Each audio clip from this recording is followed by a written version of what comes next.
wallpaper, tractor slippers, tractor calendar, even her shower curtain had little illustrations of tractors driving in the rain. She absolutely loved tractors, and in her front garden she had this hedge, and all the hedge was cut into shapes of tractors, like a kind of procession of tractor topiary. And on her front yard she kept a Honda Eco-Track 84 4-cylinder that she took apart every morning and put back together again without referring to the manual, because she loved tractors. She loved tractors so much that in her backyard she kept a vintage McCormack 1968 model, and it couldn't even drive anywhere because the motor was bust. She used to keep it because then she could sit on it when she felt sad, and it made her feel better, because she loved tractors so much that when she was a kid her parents subscribed her to Tractor Weekly, and later she branched out to Agricultural Monthly, and later taking on Farmer Quarterly, the bumper edition. And every time it come to her door she'd devour it in one sitting, because she just wanted to know all the latest news about tractors. She just loved tractors so much that her friends, all her friends apart from me,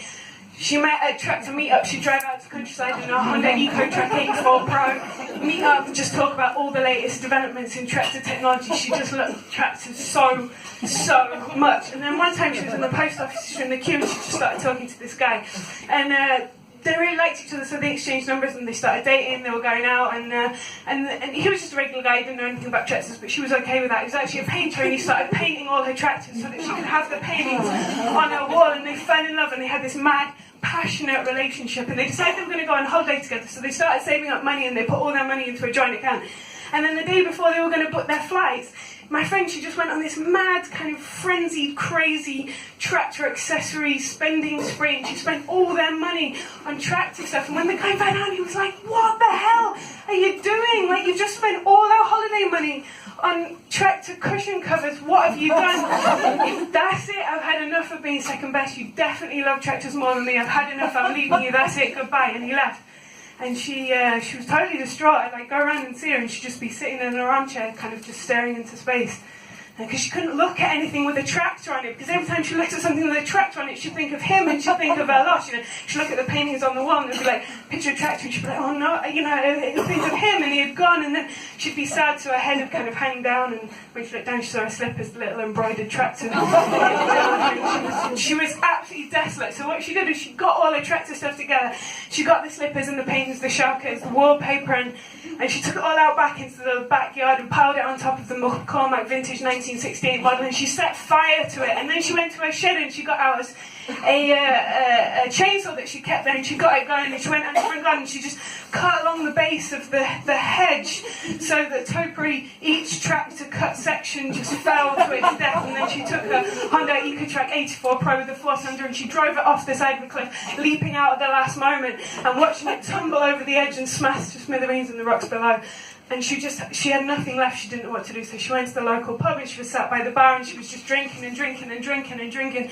And like she said, like on her 7th or 8th pint, she was like, "Give me another drink." And the barman was like, "Look, I can see you're drunk. I'm not actually legally allowed to serve you when you're drunk, so I think you should either go home or I'll give you a glass of water." And she was like, "Water? What good is water to me? I've lost everything. I've lost the love of my life. I've lost the reason for being, my passion. You know, I've got nothing left. Give me another drink."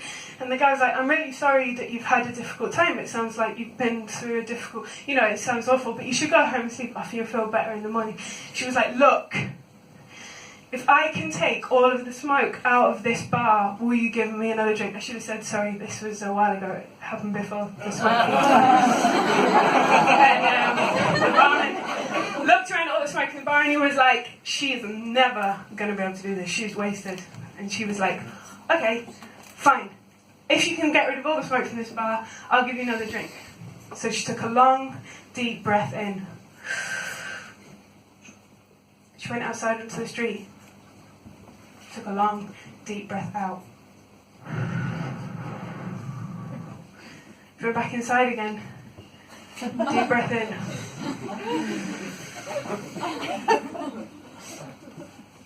Outside again. Deep breath out.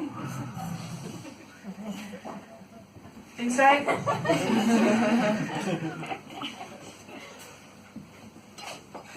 Outside.